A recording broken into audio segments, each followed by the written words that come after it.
Tuning a carburetor isn't really that complicated, but what does get complicated is some of the systems within that carburetor and how you adjust them to get the result that you want for what the engine is demanding.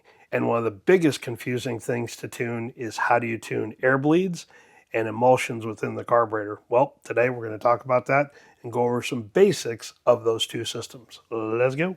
Given this is such a complicated topic, it can't be covered in one video. So today I'm just going to start with the basics of those two systems, talk about what they are, how they operate, and some of the things that if you make changes to it, how it affects the rest of the system.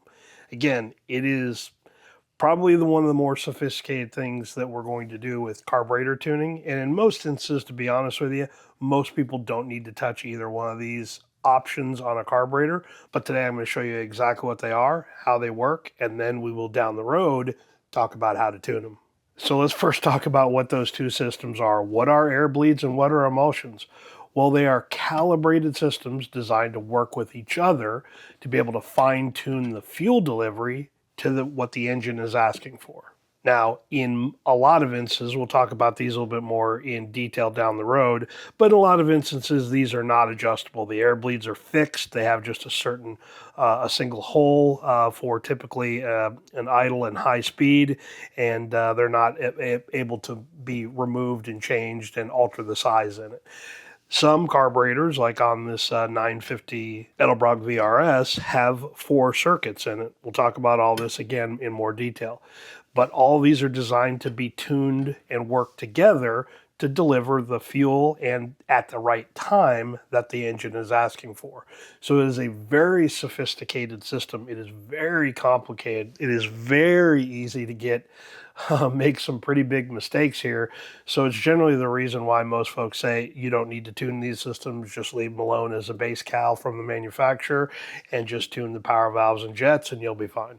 Remember, we've talked about carburetor applications to give yourself as many adjustment points as possible, like adding a fuel pressure regulator is a great example of that. On a street-driven engine, on a drag race engine, circle track, road track, whatever it is that you're driving, I will always recommend a pressure regulator. Why? Because it allows you to have one more adjustment point to measure or to change the flow characteristics of what the carburetor is seeing.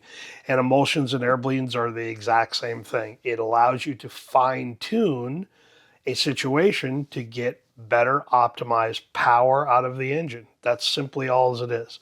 And having those adjustment points are pretty critical when you're talking about something that's making a lot of power. Air bleeds and emulsions are certainly a nice addition to a carburetor, and typically the cost on a carburetor when you're adding that many more circuits to it, the adjustability, certainly the price drives a lot higher when you're adding those in there.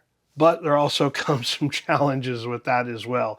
They are an adjustment point, but I would highly recommend spending a lot of time learning about them and how changes can positively and negatively affect how the engine operates, how it operates at different RPM levels, how it receives fuel, how it leans it out, richens it out. It is very, very complicated to say the least. That's why today we're just going to talk about some really high level things so you'll just get a basic understanding of it. And down the road when we get tuning on the Chevelle with the big block in there, much higher horsepower application, I am pretty certain that we will delve into changing emulsions or bleeds to get the desired AFR that I want at different operating RPMs. Now that we understand that, about 80% of the time, and I'm being probably a little conservative there, it's probably much higher than that, it won't be necessary to make changes from the base calibrations of the carburetor. Now, this is the 950 for the Chevelle.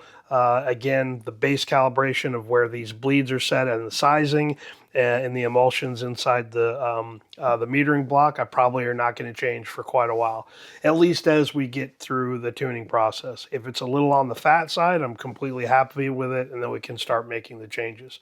But most of the time, especially on lower horsepower applications, and some of you are going to giggle at this, but anything less than probably 700 horsepower is a lower horsepower application. Now, again, that is kind of a funny statement, but in all reality, We are talking about making changes to different circuits that just aren't necessary for a typical street car. Edelbrock, Holley, whoever it is, Barry Grant, whatever the carburetor manufacturer was, they've probably spent quite a bit of dyno time, quite a bit of data logging time getting these base calibrations right that are good for the CFM size of the carburetor. Again, back to the most basic thing, if you select the wrong CFM carburetor, you're going to have the wrong calibrations within the carburetor that are not just as simple as changing a metering rod and a jet and an Edelbrock carburetor, or changing a main jet and a power valve in a 4150 style carburetor. So selecting the right CFM is critical, because if you don't, then everything else is kind of out of whack too. Now that applies even more so if you've bought a custom-built carburetor from a well-known builder. ATM, Braswell, Pro Systems, there's quite a number of good Holley style, 4150 style carburetor manufacturers out on the market that will tune all of these circuits for you prior to you having it. That way, when you get to the track, you are making small calibrations and not making big changes. And typically when you do end up making a air bleed or emulsion change, it is after gathering some data, gathering some time on the track to figure out, okay, I've got a hesitation, or I'm seeing a lean spot, or whatever the case may be at a certain RPM range, and it's consistently happening. Most of the times when you pick up the phone, call ATM and say, hey, here's the carburetor, here's the serial number, here's the configuration you have it in, here's what jet and power valve I've changed to. If you've got still power valves in there, what suggestions do you make to clear up this situation? And they will tell you that. But let them give you all that information. They've already done all of the heavy lifting. They've all got all the data to help you make the right choice. Now that we kind of got the basics out of the way, let me talk to you about the individual circuits here on the carburetor, and we'll kind of talk through them here and then talk to them on the metering block. Let's talk about these air bleeds on the Edelbrock carburetor. Now, I will tell you right off the bat that not every carburetor is exactly the same. Some of these, depending on the brand of carburetor, will have switch positions. Edelbrock follows pretty much a traditional style path of or where these are at and how the metering block is set up, but you may see these different depending on the carburetor manufacturer and how they want to configure the metering block to get the most amount of fuel. So just know that it's always best to find out from the manufacturer what actually is the placement of these. But on the Edelbrock, you've got the low speed, or some folks will call it the idle bleed. Either one's fine. It's just a low speed air bleed. Next on the Edelbrock is an intermediate air bleed, and I'll show you on the inside of the Venturi where that pops out at here in just a minute. Here's where the Edelbrock's a little unique. On the outside, or excuse me, on the inside here closest to the nozzle in the vent tube, you've got two different high-speed air bleeds. You've got an outer and an inner. The cool thing about that is it really gives you a lot of adjustability, and why this is technically a race carburetor is it gives you a lot of adjustability on those high-speed air bleeds to really dial it in a little bit better as far as the timing goes of when you want the fuel to hit. So again, all the basics on this one, but again, you got to check with the carburetor manufacturer because sometimes these are not in that order. Before we get into the functionality of each circuit, which will hopefully clarify a few more details here, let's talk about some basic rules of thumb here. And one general one is that most people make is, if you want more fuel in one of those circuits, you can add a bigger emulsion on the inside, or you can reduce the amount of air going through it on the air bleed. Now, I wouldn't say that that is 100% of the time. It isn't always the case. Sometimes you can add more air here and it will richen up depending on where it's at. Again, we are talking about a combination of parts here, and where the engine is operating, what the signal is on the booster, on the bleed, on the emulsion. All of those things become hypercritical here. That's why I said this is a very complicated process. And again, for the racer side of things, and on the Chevelle, when we get there, we will certainly be making these decisions. Like anything else, there are maximum adjustments that you can make that if you continue to add more something, like if you change the fuel emulsion here and you're at a 28, you go to a 34, 36, whatever it is, and you continue to open up the jet size, you will eventually likely get to a situation where the bigger the jet, you're not making any changes.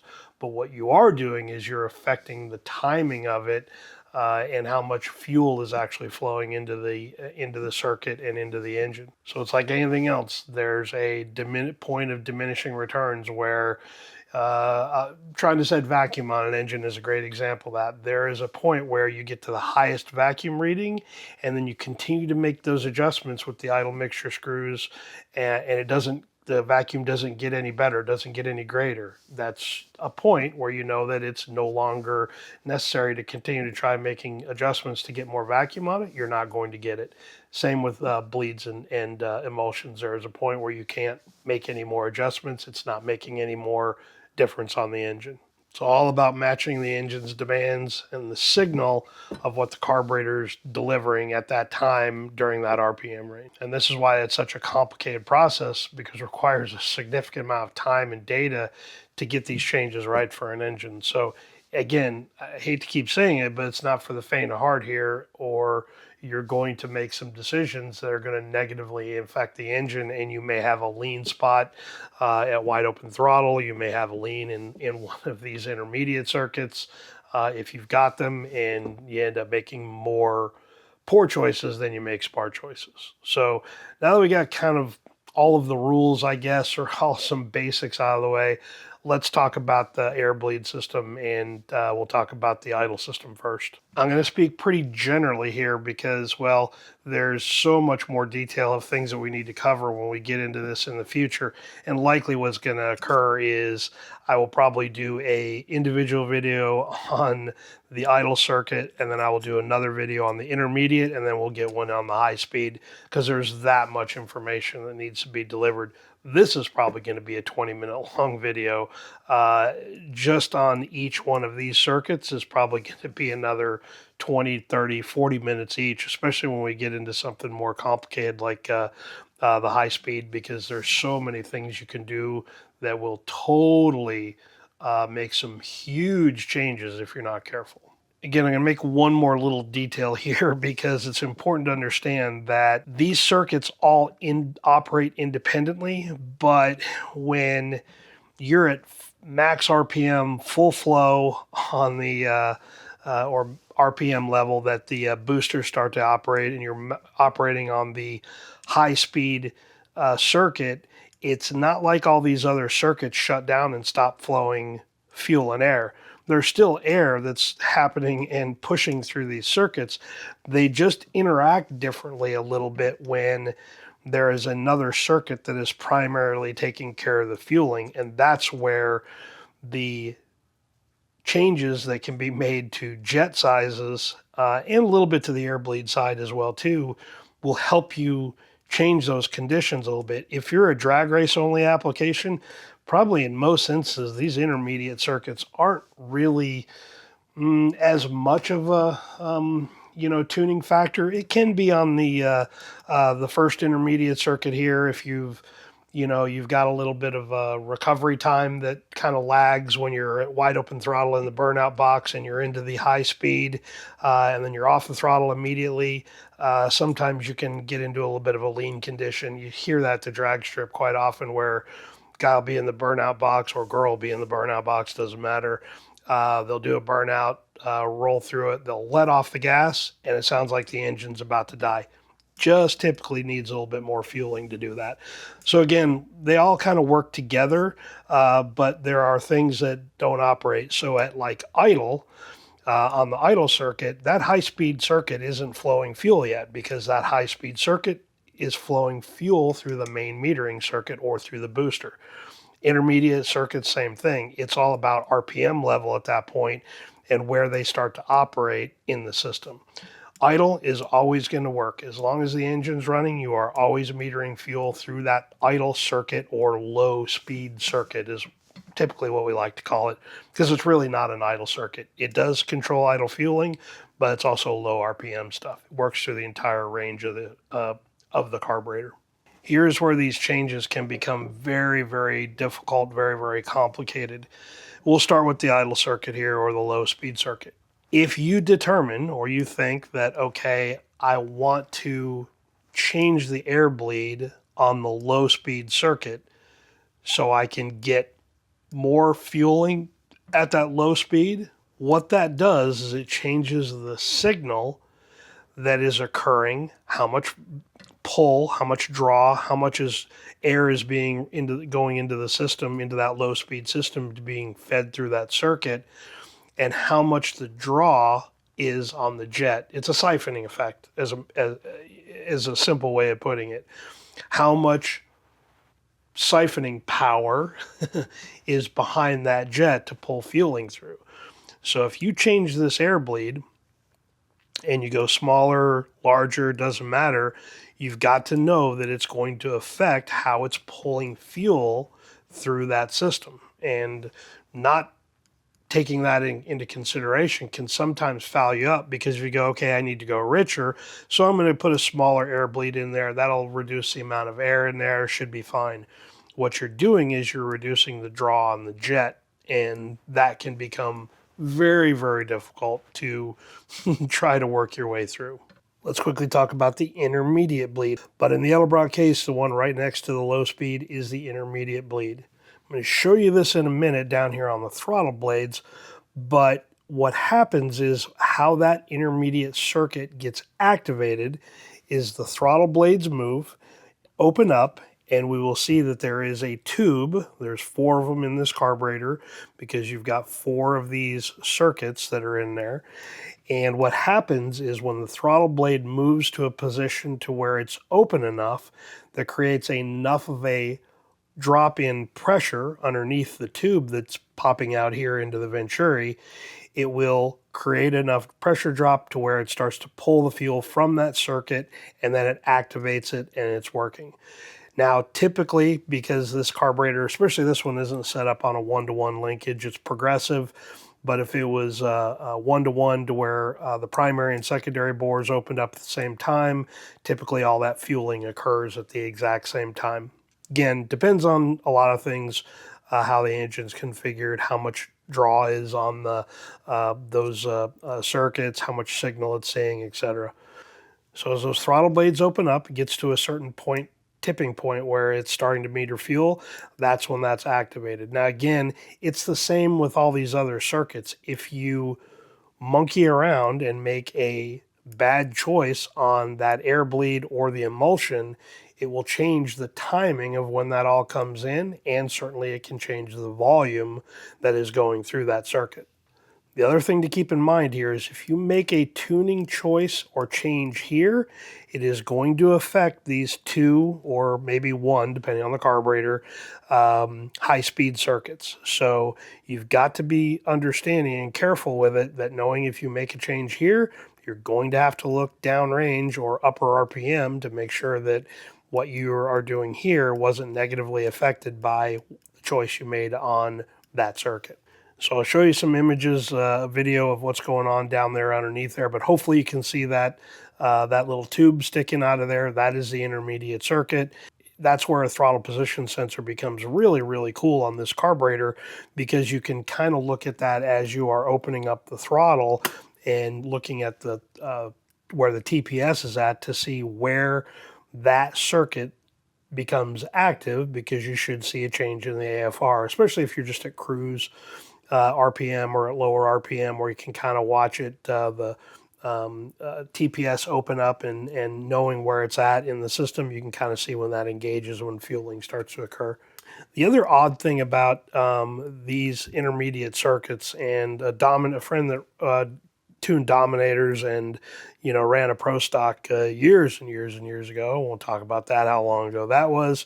But what he always told me, and what I haven't been able to look at on a dyno very well, but the cylinder to cylinder distribution is generally better on the the intermediate circuit on the center cylinders on a V8 engine. Those 4 cylinders that are directly above the carburetor on a single plane intake, directly above that, you get better fueling in those cylinders with that intermediate circuit when it becomes active.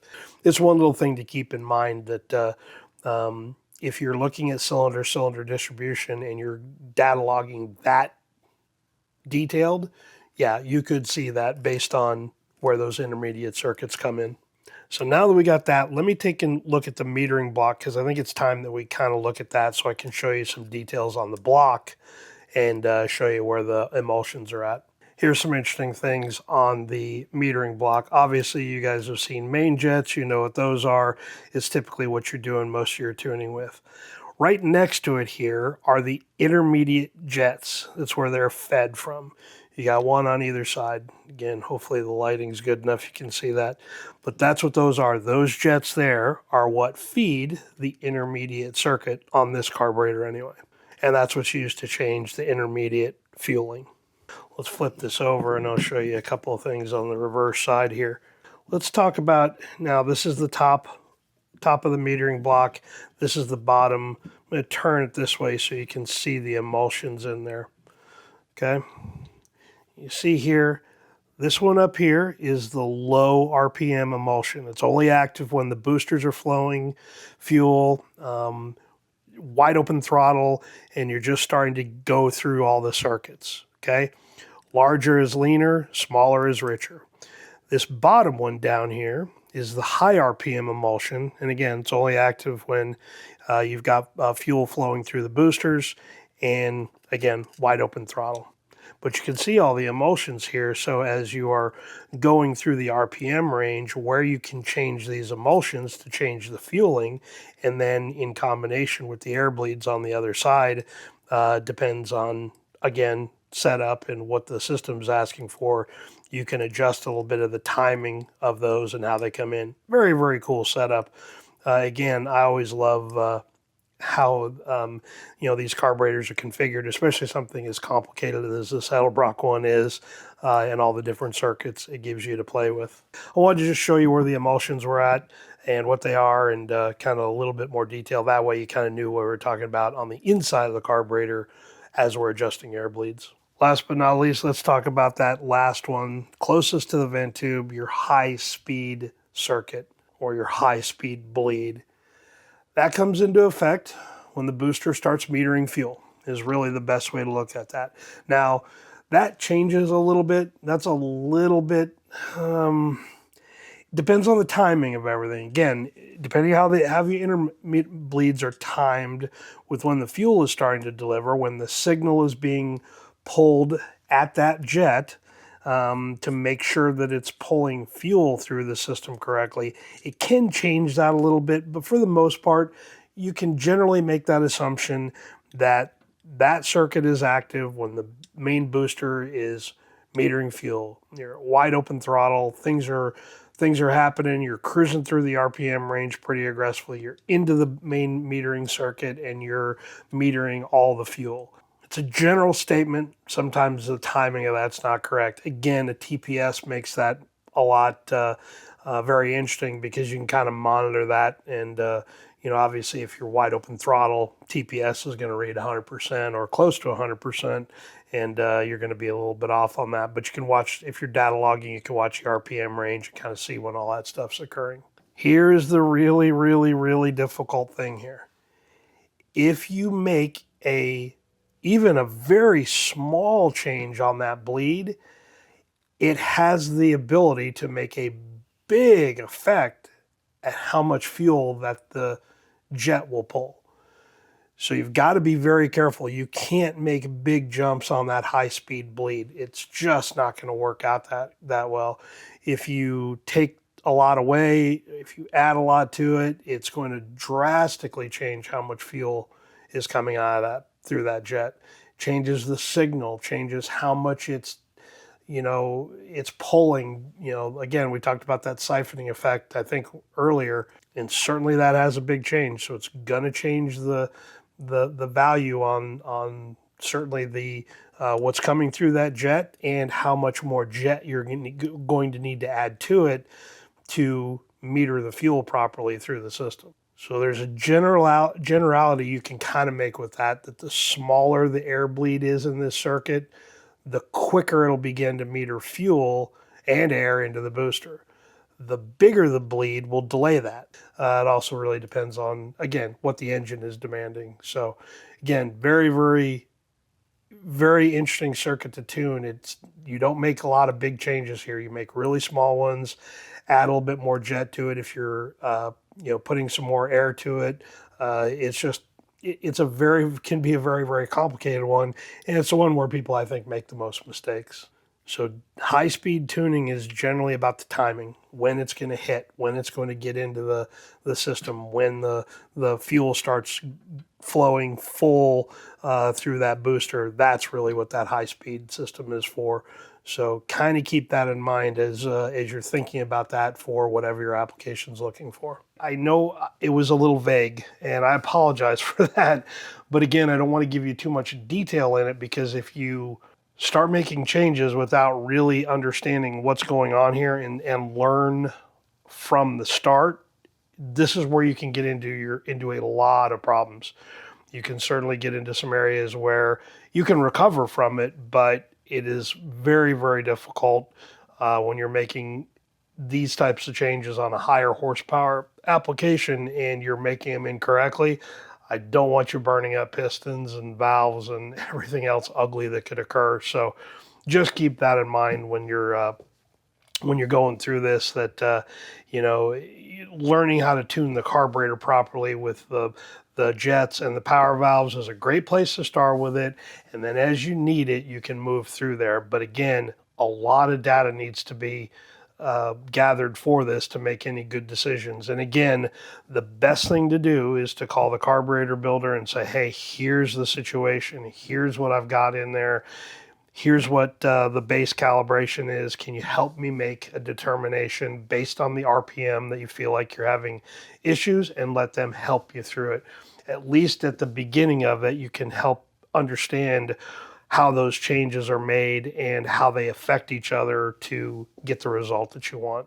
So I hope that wasn't too vague for you, but gave you enough information to kind of start working through it. And again, when we get to tuning the Chevelle, we will certainly, I'm 90% sure, maybe 85% sure that we're going to have to make some changes to some of those circuits to get the result out of it from the engine that we're looking for. So anyway, if you've got any questions on that one, don't hesitate, leave them down below. And again, I promise we're going to get into some more technical stuff. I probably won't answer any of those really technical questions here, because again, I don't want to get to a point where you're making rash decisions and not working through it properly. So anyway, leave your basic questions down below, and yeah, I guess we'll catch you guys on the next one. Shouldn't be too long. Hopefully midsummer 2026 is when I'd like to get that Chevelle at least driving and cruising, and at that point we can start making adjustments on the carburetor. We will definitely be doing some pretty intense tuning videos on this, because everything changes on the Chevelle based on what we've done on the GMC. So it'll be a whole nother set of things to show you and how to work through it, and some things to learn. So we'll catch you guys on the next one. We'll see ya.